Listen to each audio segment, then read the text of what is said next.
C'est une grosse satisfaction d'obtenir cette deuxième étoile, en plus en 2 ans.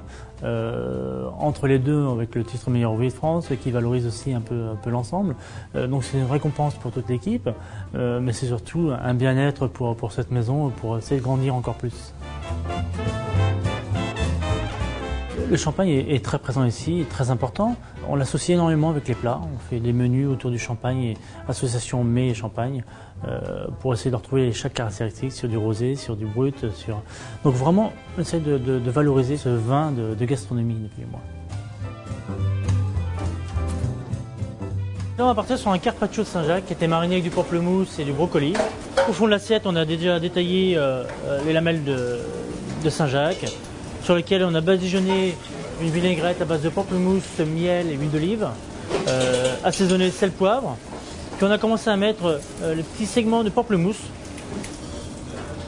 Donc ce pamplemousse va ramener l'acidité nécessaire sur ce carpaccio.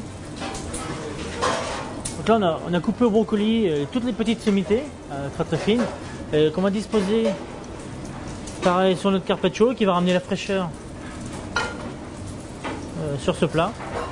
Et ensuite des petits brins d'aneth qui vont ramener le côté un peu acide qui va compléter encore ce plat.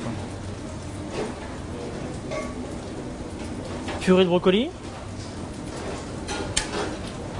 et qu'on va disposer encore un peu de brocoli dedans.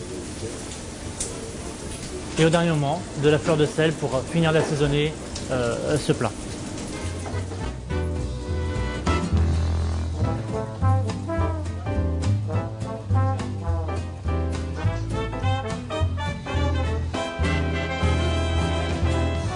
Ce blanc de blanc non millésimé, le chardonnay exprime, et c'est le cas pour cette cuvée, des aspects de notes grises un peu graphite et des éléments zestés, voire même zeste de citron vert pour aller dans la version accrue de cet agrume. Le nez développe après une légère aération des éléments liés aux fruits blancs tels la pomme golden ou la poire William.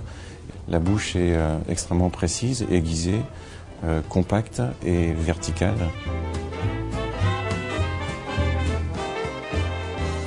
Nous avons associé ce blanc de blanc avec un milieu finalement assez naturel, assez simple dans sa confection, puisqu'il s'agit d'un carpaccio de Saint-Jacques. Ici, l'objectif est d'utiliser le moelleux spécifique de cette Saint-Jacques pour la confronter à l'identité aiguisée de ce chardonnay, pour exciter et prolonger l'ADN de ce vin. Monsieur Mille a choisi d'intégrer du pamplemousse pour donner un prolongement et une intensité à cette acidité spécifique aiguisée.